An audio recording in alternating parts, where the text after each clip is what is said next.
जात का हूं। शुरू कब किया? जब मैंने बोला जाति जनगणना करनी है। उस दिन के बाद मोदी जी ने कहा हिंदुस्तान में जाति नहीं है। मोदी जी ने, अदानी जी ने मिलकर उनको बेरोजगार बना। फायदा किसको हुआ? अदानी को, चाइना के युवा को। नुकसान किसका हुआ? आप सबका। 24 साल मनरेगा का पैसा नरेंद्र मोदी जी ने 20-25 लोगों को दे दिया। अदानी, अंबानी, पिछड़ों को पता लग जाएगा कि भैया हिंदुस्तान की किसी भी संस्था में हमारे लोग नहीं है। हमारी अगर 100 है और उसमें से 50 चला गया तो 50 ही बचे। एक सेकंड में नींव पकड़ ली। नरेंद्र मोदी जी कहते भारत माता की जय। गरीबों के जेब से पैसा निकालना और अमीरों के जेब में डालना है जीएसटी का लक्ष्य। आर्थिक अन्याय, सामाजिक अन्याय, और ये कैसे किया जाता है? नुकसान आपका होता है अन्याय से। अदानी का तो मुश्किल का तो नुकसान नहीं हो रहा ना। अभी बोलूंगा बेरोजगारी का। अदानी का तो नुकसान नहीं होता। तो सबसे पहला सवाल, हिंदुस्तान का जो बजट है, इसमें पैसा जो आता है, करोड़ों रुपए आता है, अरबों रुपए आता है, ये कहां से आता है? अरे भाई सवाल समझो। जो हिंदुस्तान के बजट में पैसा आता है, कहां से आता है? आसमान से टपकता है क्या? हाँ मैडम आइए, आप यहां आइए जरा। आपका नाम क्या है? विभा पटेल जी, थोड़ी यहां खड़ी हुई थी। यहाँ आइए, आप यहाँ आइए, ऊपर आइए। आप घर चलाती हैं, यहां बैठ सकती हैं आप? आ जाइए, ऊपर आ जाइए।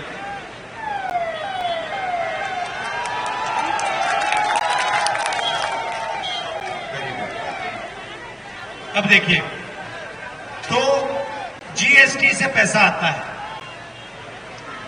पटेल जी, आपने ये साड़ी खरीदी और हिंदुस्तान के सबसे बड़े अरबपति ने ये साड़ी खरीदी। जीएसटी आप ज्यादा देंगे, वो ज्यादा देंगे? हमें देना पड़ेगा, डबल जीएसटी लगेगा, एक सेंट्रल का, एक स्टेट का। तो जितनी जीएसटी आप देंगी उतना ही वो देगा, है ना? हाँ, ये बोलो। हमारी आमदनी कम है तो हमारी जो इनकम है उसका ज्यादा परसेंटेज चला जाएगा, और जो बड़ा आदमी उसकी इनकम ज्यादा है तो उसका आमदनी के हिसाब से कम परसेंटेज है। तो इस लॉजिक से सबसे ज्यादा जीएसटी का फायदा किसको होता है? अब जिसकी आमदनी ज्यादा, बोलिए बोलिए। जिसकी आमदनी ज्यादा है उसने कम परसेंटेज दिया। हमारी अगर 100 है और उसमें से 50 चला गया तो 50 ही बचे। तो पटेल जी ने एक सेकंड में नींव पकड़ ली। जीएसटी का डिजाइन क्या है? जितना अमीर व्यक्ति है उतना फायदा उसको जीएसटी से होता है, और जितना गरीब है उतना नुकसान उसको होता है। ठीक है? इसको रिग्रेसिव टैक्सेशन कहते हैं अंग्रेजी में। रिग्रेसिव टैक्सेशन मतलब जो सबसे कमजोर होता है उस पे सबसे ज्यादा बोझ पड़ता है, और जो सबसे मजबूत होता है उस पे सबसे कम बोझ पड़ता है। तो जीएसटी का लक्ष्य आप समझिए, गरीबों के जेब से पैसा निकालना और अमीरों के जेब में डालना है जीएसटी का लक्ष्य। अब दूसरी बात, हिंदुस्तान में पिछड़े वर्ग की आबादी कितनी है? देखो, मैंने सवाल पूछा और एग्जैक्ट जवाब कोई नहीं दे पा रहा। नहीं, कोई 56 कहेगा, कोई कहेगा 50, कोई कहेगा 40, कोई कहेगा 65, मगर सही जवाब नहीं दे पा रहे हो। उसका कारण है, सुनिए, सही जवाब कोई नहीं दे सकता। अगर आपने मुझसे पूछा, मैं भी नहीं दे सकता। क्यों? क्योंकि जाति जनगणना नहीं हुई। मतलब देश का एक्सरे नहीं हुआ है, इसलिए जब हम ये सवाल पूछते कोई कहता है 55, 50, 60, मगर मान के चलते हैं कि 50%, तकरीबन 50% ओबीसी है, ठीक है। दलित कितना है? दलित की आबादी लोगों को मालूम है 15% है। आदिवासियों की आबादी लोगों को मालूम है 8%, 9% के लोग, ठीक है। तो मुझे बताओ 50 और 15 कितने हुए भाई? 50 और 15 65, और 65 और 8 73 हो गए। तो तकरीबन 75% आबादी इन लोगों की है। और अभी मैंने माइनॉरिटी की बात नहीं की, वहां भी 10-15% है, ठीक है। मगर अभी हम 75% की बात करते हैं। तो 75% जीएसटी देता है, सबसे ज्यादा जीएसटी देता है। उसमें आप 5, 7, 8% गरीब जनरल कास्ट के लोग जोड़ दो, वो भी देते हैं। तो सब मिला के ये तकरीबन 90% हो गए। अब मैं आपसे पूछना चाहता हूं, अब मीडिया के मालिकों की लिस्ट निकालो। मैंने निकाली है, अगर आप देखना चाहते हो मैं आपको दिखा दूंगा। नहीं बिके वो अलग बात है, उस पर हम बाद में आएंगे। मगर लिस्ट निकालोगे तो आपको दिखेगा कि 90% में से मालिकों में आपको एक नाम नहीं मिलेगा, एक ओबीसी नहीं मिलेगा, एक दलित नहीं मिलेगा, एक आदिवासी नहीं मिलेगा, एक गरीब कास्ट का, जनरल कास्ट का नहीं मिलेगा। वही 10-15 लोग, 20 लोग, 30 लोग की लिस्ट है। अब देश में सबसे बड़ा मुद्दा कौन सा है? बेरोजगारी, राइट। दूसरे नंबर पे कौन सा है? पहले नंबर पे बेरोजगारी, दूसरे नंबर पे महंगाई, तीसरे नंबर पे हाँ, तीसरे नंबर पर भ्रष्टाचार, राइट। तो पहले नंबर पे भीड़ से पूछा, पहले नंबर पर बेरोजगारी, दूसरे नंबर पर महंगाई, तीसरे नंबर पर भ्रष्टाचार। तो मुझे बात समझाओ भैया कि मीडिया पे 24 घंटे अंबानी जी की शादी के बारे में क्यों बातचीत चल रही है? मुझे ये समझा दो। या फिर टीवी देखोगे तो आपको बॉलीवुड के स्टार दिखाई देंगे, या फिर कभी आपको क्रिकेट के बारे में बोलेंगे। मगर जो आपकी जो मुद्दे हैं 75% के मुद्दे, उसके बारे में तो बोलेंगे नहीं। क्यों? क्योंकि आपका मीडिया पे कोई कंट्रोल नहीं है। मीडिया 5-7% की है। भैया मुझे बात बताओ, सीधी सी बात बताओ, आपका नाम क्या है? भूपिंदर सिंह जी। अगर मीडिया आपका होता तो आप अपने बेटी की शादी मीडिया पे नहीं लगाते क्या? वही तो हो रहा है।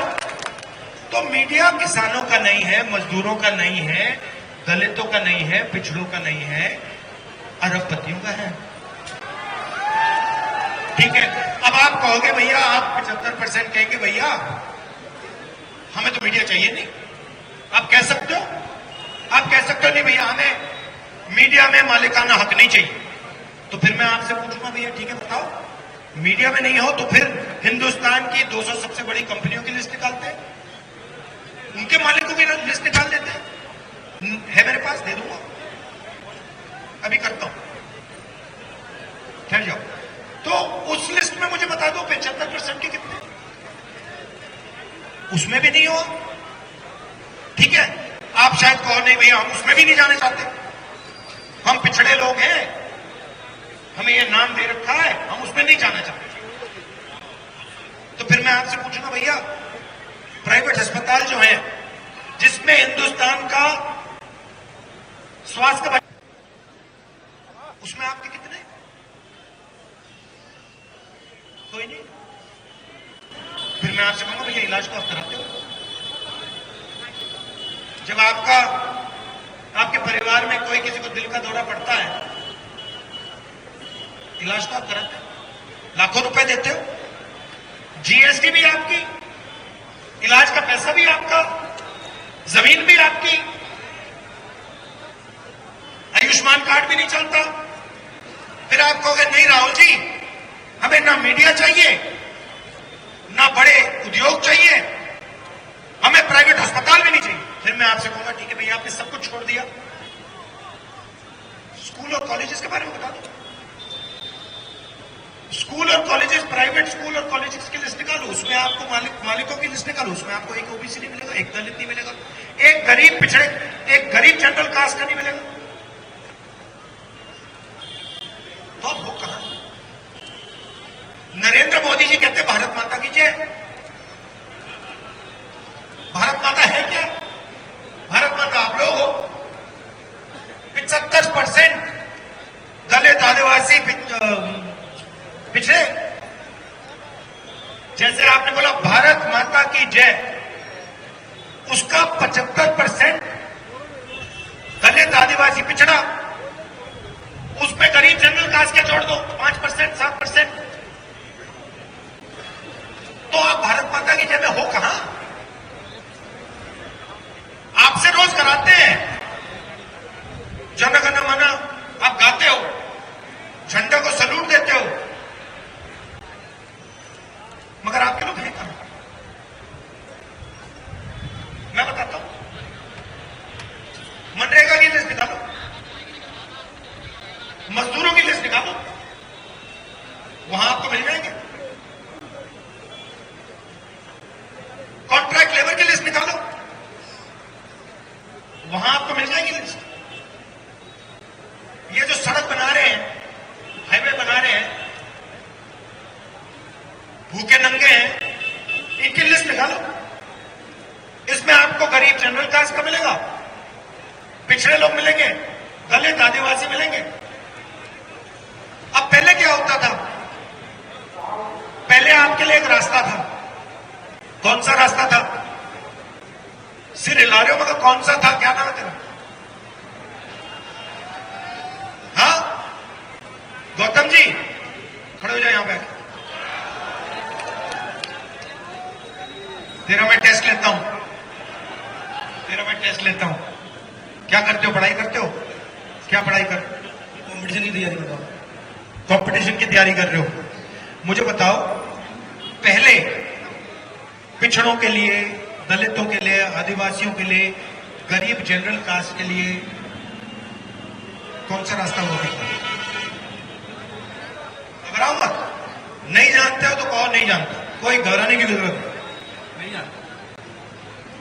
पब्लिक सेक्टर, बीएचईएल, एचएल, ये एक रास्ता था, सही? हाँ। जोर से बोल भाई। ओके ओके, पहला ये था। दूसरा रास्ता था, अगर कोई देश की रक्षा करना चाहता था, सेना में जाना चाहता था, वो दूसरा रास्ता था। आर्मी में जवान की लिस्ट आप निकालते, उसमें आपको दिखता गरीब जनरल कास्ट के लोग, पिछड़े, दलित, आदिवासी, माइनॉरिटी सब भरे होते थे। फिर सरकारी नौकरियां होती थी, स्कूल, अस्पताल, इसमें गरीब लोगों को जॉब मिल जाती थी। मिलती थी नहीं मिलती? नहीं मिलती थी। सब रास्ते बंद कर दिए। आर्मी वाले रास्ते को अग्निवीर बना दिया। अभी बताओ, आर्मी वाले को अग्निवीर बना दिया। उसके बारे में अभी थोड़ा बताऊंगा आपको। पब्लिक सेक्टर को पूरा प्राइवेटाइज कर दिया। पब्लिक अस्पतालों को उन्हीं 20-25 लोगों के हाथ कर दिया। स्कूल कॉलेजेस को उन्हीं 30-40 लोगों को पकड़ा दिया। अब होता क्या है? आपके साथ क्या होगा मैं बताऊंगा। नाम क्या पूरा? गौतम सर। सन्नी गौतम, देखिए मैं आपको बताता हूं होने वाला क्या आपके साथ, और आप अकेले नहीं हो। सबसे पहले क्या होगा,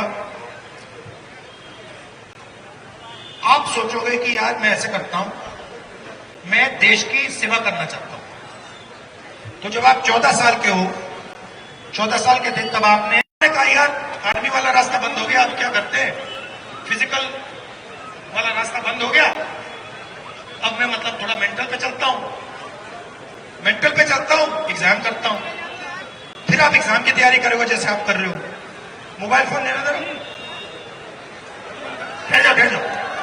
ये फिर आप ऐसे करोगे, देखो आप मोबाइल फोन कितने घंटे चलाते हो, कितना, सच बोलो, 4 घंटे, सच बोलो, 4-5 घंटे, सच बोलो, 5 घंटे बस, सच बोलो, अंदर 5 घंटे। 5 घंटे, ठीक है ना, पहले 2, फिर 3, फिर 4, फिर 5, तो 5 घंटे सेलफोन चलाते हो, एप्पल चला रहा है। अब आप जाओगे पढ़ाई करोगे, 2-3 साल दबा के पढ़ाई करोगे, और फिर आप एग्जाम में जाओगे, पेपर आपके सामने होगा, पेन आपके हाथ में होगा, और आपको उससे तकरीबन 1 घंटा पहले अपने मोबाइल फोन पे कोई अमीर स्टूडेंट आपको पेपर दिखा देगा, कहना ये देख तू जाने तेरी पढ़ाई जाने, तूने पूरी पढ़ाई की, मुझे कोई फर्क नहीं पड़ता, मैंने तो पेपर खरीद लिया। नहीं, कहानी वहां नहीं रुकती, फिर आप कहोगे यार मेरी जिंदगी बर्बाद कर दी, फिर आपसे कहेंगे देखो भैया अब रोजगार छोड़ो, आपका पेपर लीक हो गया, सारा मामला ठप हो गया, ये रास्ता भी बंद।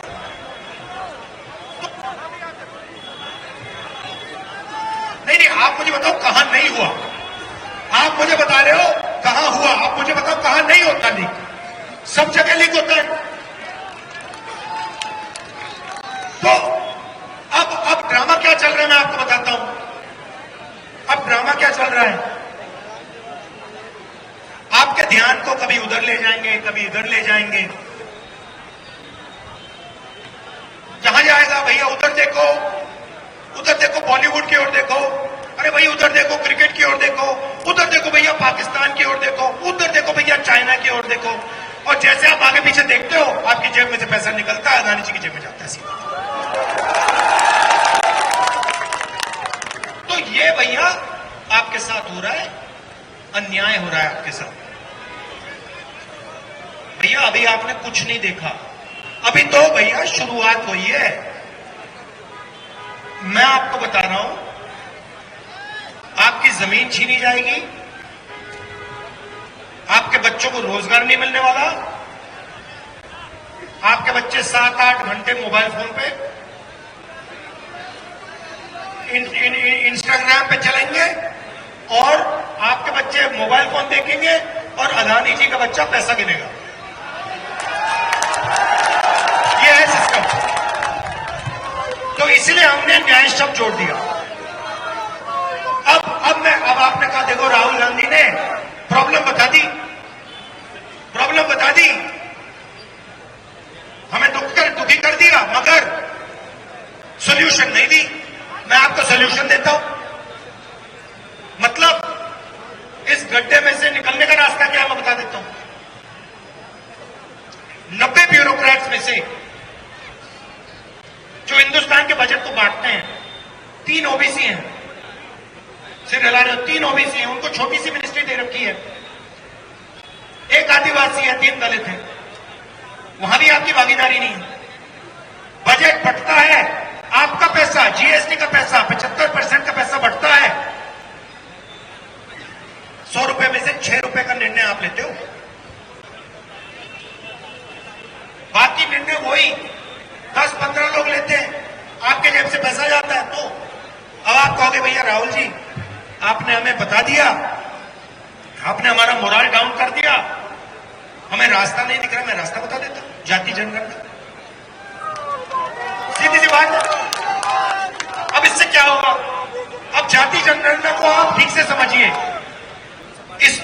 कदम है। पहला कदम गिनती, पिछड़े कितने हिंदुस्तान में, दलित कितने हिंदुस्तान में, आदिवासी कितने, जनरल का गिनती। और दूसरा कदम इकोनॉमिक सर्वे। इकोनॉमिक सर्वे मतलब आर्थिक स्थिति किसकी, सबकी। मतलब गरीब जनरल कास्ट के व्यक्ति को पता लग जाएगा कि 2% लोग हैं, उनके पास लाखों करोड़ रुपए हैं, हमारे हाथ में कुछ नहीं आ रहा। ठहर जाओ ठहर जाओ ठहर जाओ।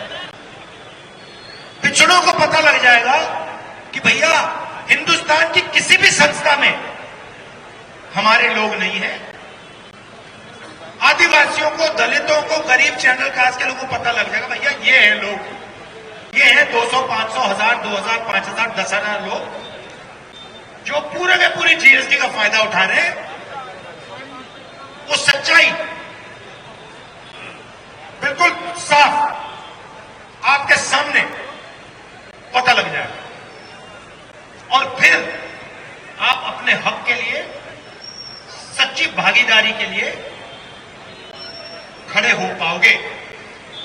अभी आपके पास डेटा ही नहीं है। 21वीं सदी है, डेटा का टाइम है, आपके हाथ में डेटा नहीं है। अब मैं कह रहा हूं भैया डेटा तो निकालो, देश को सच्चाई पता लग जाए, उसके बाद में डेटा पे कार्रवाई होगी। नरेंद्र मोदी जी कहते हैं नहीं भैया, दो ही जाते हैं, एक गरीब है एक अमीर है। पहले कहते थे मैं ओबीसी हूं, पिछड़ी जात का हूं, अब कहते हैं ओबीसी तो है ही नहीं, अब सिर्फ गरीब है और अमीर है। और शुरू कब किया? जब मैंने बोला जाति जनगणना करनी है। उस दिन के बाद मोदी जी ने कहा हिंदुस्तान में जाति नहीं है। सही बात। 2-3 आंकड़े आपको देना चाहता हूं। मनरेगा को 1 साल के लिए चलाने में कितने पैसे लगते हैं? करोड़ों नहीं है, करोड़ों नहीं, कुछ नहीं है। कितना लगता है? अरबों नहीं लगता। ये कितना लगता है? 65,000 करोड़ रुपए। 65,000 करोड़ रुपए का बजट है। हिंदुस्तान के गरीबों को 1 साल के लिए मनरेगा 65,000 करोड़ रुपए। ठीक है, याद रखो इसको, 65,000 करोड़ रुपए। पैसा कहां से आया? आपका। मैडम पटेल जी, आपने पैसा डाला था उसमें, टैक्स का, जीएसटी का। जब आपने ये साड़ी खरीदी, आपने उसमें मनरेगा का पैसा डाला, 65,000 करोड़ रुपए। 10 साल में नरेंद्र मोदी जी ने 100 लोगों का 16 लाख करोड़ रुपए माफ किया है।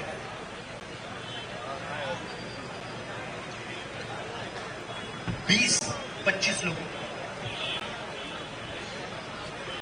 मतलब 20-25, ज्यादा से ज्यादा 50 लोगों का 16 लाख करोड़ रुपया। भैया 16 लाख करोड़ रुपए में मनरेगा कितने साल के लिए चलेगी? कितने साल? अलंकार कैलकुलेट करके बताओ मुझे।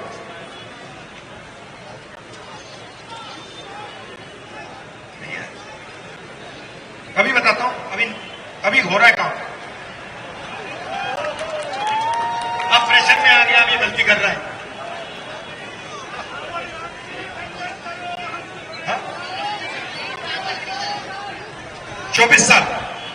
कितना? 24 साल मनरेगा का पैसा नरेंद्र मोदी जी ने 20-25 लोगों को दे दिया। और फिर ना बताऊं, वही है अदानी, अंबानी, वही है ना। अब 20-25 साल का पैसा दे दिया और फिर नरेंद्र मोदी जी पार्लियामेंट में खड़े होते हैं और कहते हैं मनरेगा बिल्कुल बेकार योजना है, इससे आदत खराब होती है। मेरा सवाल है, जब काम करने के लिए गरीब को 65,000 करोड़ रुपया दिया जाता है तो फिर उसकी आदत खराब हो रही है, मगर फ्री में 16 लाख करोड़ रुपया 20-25 लोगों को दिया जाता है तो उनकी आदत खराब नहीं हो रही क्या? उनकी आदत खराब नहीं हो रही क्या? वो आलसी नहीं बन रहे क्या? तो सारा का सारा बात देखिए, ये यहां पे पुलिस वाले खड़े हैं, आपको मालूम है नई राइफल आई है? मालूम है? देखो, आपकी राइफल पहले इंसास राइफल हुआ करती थी, है ना? 9mm की आपकी पिस्तौल होती थी, है ना? वो सरकारी कंपनी बनाती थी, इंडियन ऑर्डिनेंस फैक्ट्री वो बनाती थी। अब उनको परे कर दिया, अब नई राइफल आई है, अदानी वाली राइफल है। अब वो उसको आप ये घुमाओगे, उस पर लिखा होगा अदानी एंटरप्राइज। अच्छा, वो बनाई उसने नहीं है? नहीं, वो चलेगी। क्यों? क्योंकि मैं बताता हूं कैसे किया है, मैं समझा देता हूं, मैं जानता हूं। वो इजराइल की एक कंपनी है, उसकी राइफल ली, उसका और अदानी का जॉइंट पार्टनरशिप बना दी, और अदानी जी ने वेबसाइट खोला क्या कि भैया देखो हम राइफल बना रहे हैं। राइफल वो इजराइल में बन रही है, इजराइल की है। अब हिंदुस्तान के सारे सैनिक, चाहे वो अग्निवीर हो, दूसरे हो, उनके पास अदानी राइफल जाएगी। ये जो हमारे पुलिस के हैं डीएस सिकरवार जी, ये भी अदानी राइफल लिए घूमेंगे। अच्छा, फिर हम कहेंगे भैया सिकरवार जी एक बात बताओ, ये जो आपकी गोलियां हैं ये कहां से आई? फिर ये आपको कहेंगे, खोल के दिखाएंगे, कहेंगे भैया ये भी अदानी की। फिर एक दिन हम पूछेंगे भैया ये जो आपने जैकेट पहना बुलेट प्रूफ वाला, ये कहां से आया? ये भी अदानी से आया। भैया बूट कहां से आया? भैया वो भी अदानी से आया। अब हो क्या रहा है? अब जैसे आपका नाम क्या था, कहां गया वो? अभी करते हैं, आपका नाम क्या है? करण।